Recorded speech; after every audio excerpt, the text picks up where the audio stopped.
What's up, guys? Thought we'd take a look back at Modern Warfare 3. Considering that game is nearly 14 years old now. My goodness, time goes by too fast. What a sobering thought. We'll mainly focus on the gameplay and how it holds up all this time later. We'll also look at the story a bit. The main complaint with Modern Warfare 3 is that the gameplay is not innovative, and thus didn't live up to the hype, especially coming off of the incredible release of Modern Warfare 2. Even if Modern Warfare 3 was flawless, it still would not live up to Modern Warfare 2 because that one is a masterpiece. But we're going to keep analyzing it and see how is it all these years later. In terms of the gameplay and the complaints, they're valid. The missions in this game are so linear. The gameplay seems to have digressed in its complexity. There's not branching paths. If you go off somewhere, you're going to likely run into a barrier or die. I think that the mission that illustrates this pretty well is Goalpost, the one that takes place in Germany when you have to rescue the vice president. There's this part where, as you can see here, there's a couple barriers. If you're interested in branching over here, nope, no luck. Can't get over that. And then later, there's this moment where you're on the street and a whole bunch of artillery comes in, and you're commanded to get off the street, and if you don't, you die. Frankly, I don't think it would have been that hard to let us stay on the street and dodge the artillery, or maybe let us pick, do we want to go through the building or do we want to stay on the street? But no, we don't get that option. Then if you look to another mission that feels really linear and scripted, is the one in Prague. Whether it's when you're sneaking away from the bad guys, which makes sense because it's a stealth mission, or when you team up with the militia and they launch this huge ambush here. You're kind of, okay, great, now we can get more to the gunplay and see what happens, but no, the whole mission is heavily scripted. You have to hop into this building to avoid some of the fighting, or there's a part where you run into a whole bunch of Russian armor, and what do you have to do? Oh, same thing. Gotta get off the street and sneak around. Not that compelling and not that fun. The Prague mission drags.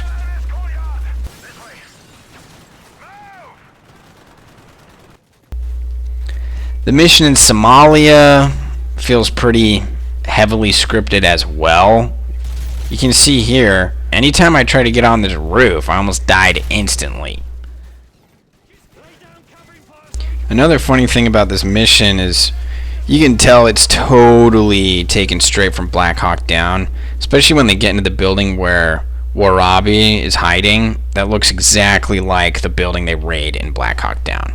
It's the same. It's a good thing Sandman didn't come along with this on this mission, or else he'd be having some serious deja vu, since his voice actor was one of the main characters in that movie.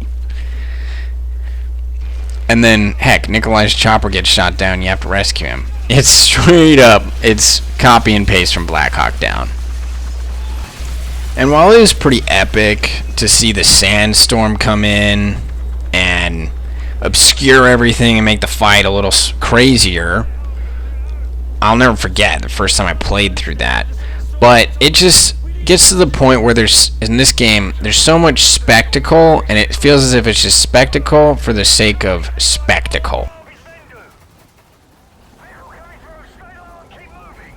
Something I would say that is an improvement on this game is I think that Nikolai, his character model looks a lot better, and I think he has a much more active role in the story than he did in the previous games. In the previous games, he's just your taxi service, but in this game, he actually feels more fleshed out. He helps you fight, and he has a lot more to do in the story. So that is an improvement on the other games. But taking it back to the level design, definitely a downgrade. If we look at the mission in Paris, it's another one of those that is just so basic and bare bones. There's just such a common theme, or excuse me, a common trend where control is taken away from the player.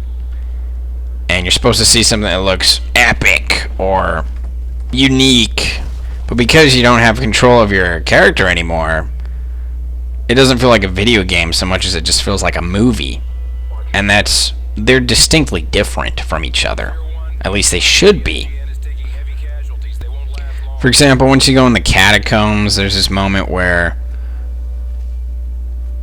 Frost scooches past this barrier, and then later when you're about to catch Volk, this flashbang goes off and it creates this pre-rendered cutscene where Volk escapes. That type of thing just, it doesn't immerse you further, it takes you out of the experience, and that is something that is super common throughout this game.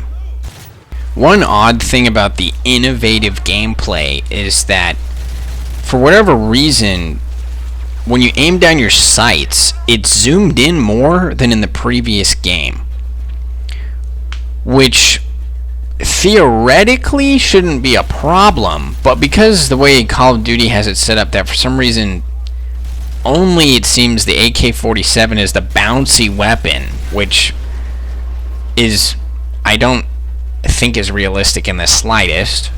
Pretty sure every weapon bounces in some way when you fire it, but Call of Duty has this way of making the AK-47 extra bouncy, and with it being zoomed in more than in the previous game. Look here, this is what it looks like when you aim down your sights in the second game. You see the difference? So, given how zoomed in it is on Modern Warfare 3, why would I ever use the AK-47 if it's being so bouncy on any sight? If there's iron sights, red dot sight, holographic, or the ACOG sight, it's just a mess. I can't hit anything. Why would I use the AK-47?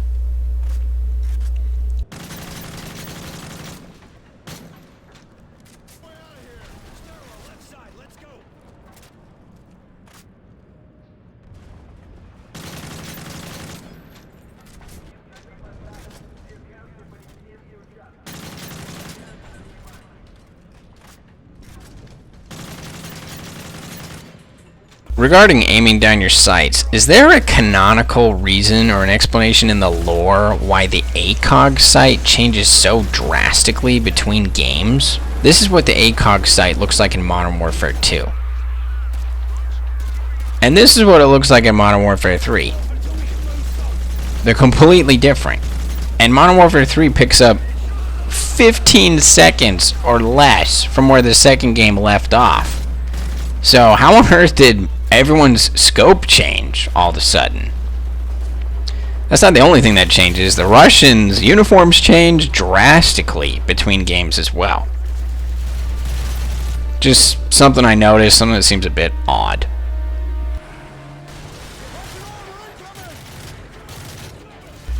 Something that does look different and is a welcome addition is the cutscenes. Modern Warfare 3's cutscenes are spectacular. They still have a similar vibe and style from the first and second game, but the camera work and the way that it looks like it's not on a computer screen, it's almost like they're on a briefing room or in a den where they have all these maps and pictures.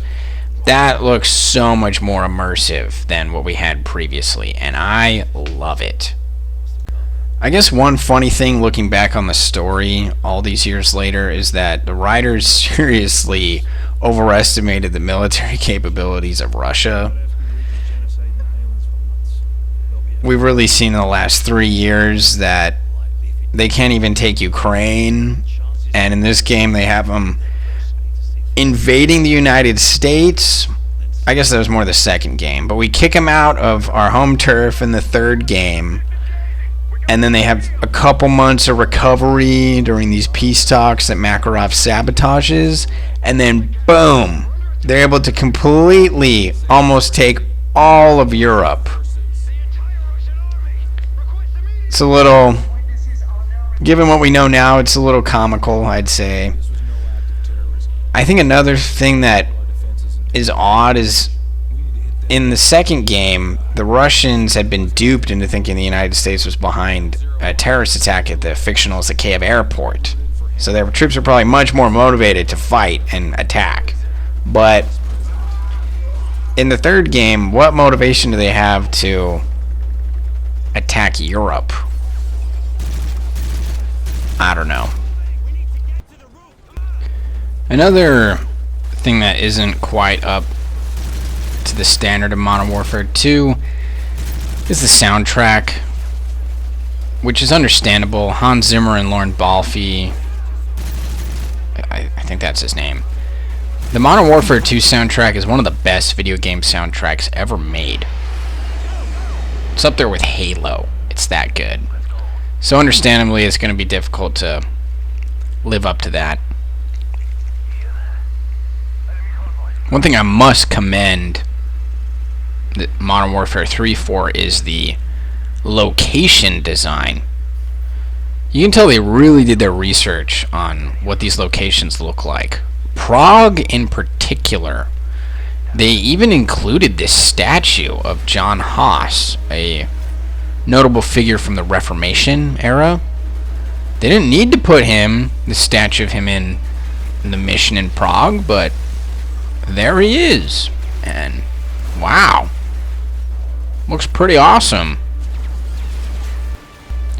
And while it's definitely entertaining to be on these missions in these different big cities in more mainstream Western Europe, I do think it is unfortunate that we didn't ever get to take the fight to the Russians on their home turf in a significant way. Yeah, there's the mission where you go to the mine in Siberia, but that mission's a little anticlimactic, in all honesty. I'm going to link it in the description, but there's a fan-made video that came out around 2010, 2011 that just made it seem... You could just feel the sentiment of excitement amongst the players that were anticipating that we were going to take the fight to the Russians in Moscow. There seemed to be crumbs or hints that that would occur at the end of Modern Warfare 2 when you take back DC. Alas, it was not to be. Speaking of the only mission from Modern Warfare 3 that takes place in Russia, one thing that I find odd is that, well, for one, the mission seems to defy, I mean, it's a game, but really defy the believability that just a single squad of troops could take on a whole army in that mine. I don't buy it. And on top of that, I don't understand why we didn't fight alongside Frost. For some reason, after the mission in Berlin, we never see him again. There's just some random other Ranger or Delta Task Force member with us who dies right at the beginning when the elevator falls down the shaft. I think it's unfortunate because with COD 4, you get to play as Soap in the you play as Soap, then you see what he looks like in the second game. In the first game, you play alongside Price. You also get to play as him in the prequel mission in Ukraine. And then I love how the way this game ends, the third game, you finish playing as Price. And then you get to see what Yuri looks like. So why didn't we get to see what Frost looked like?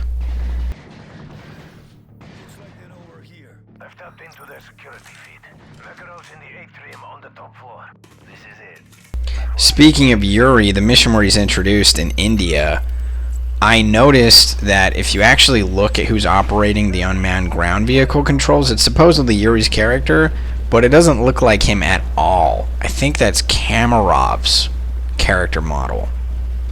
So, I don't know if that was just that might just be a detail that got overlooked in the production of this game, but I noticed it and it's kind of goofy. So, to conclude, Modern Warfare 3 still is really good, but because the gameplay lacks, the overall experience isn't on par with the second game. And a lot, not only is it's mainly the gameplay that contributes to that overall not as exciting experience. But the game is still very good all these years later. The story's very creative, very interesting. It does seem that maybe some of these story points would have felt more compelling if they didn't keep interrupting your experience by taking away your control. And then a couple parts seem a little over the top. I mean, oh, what else haven't we destroyed, guys, in this trilogy? Oh, let's bring down the Eiffel Tower now. A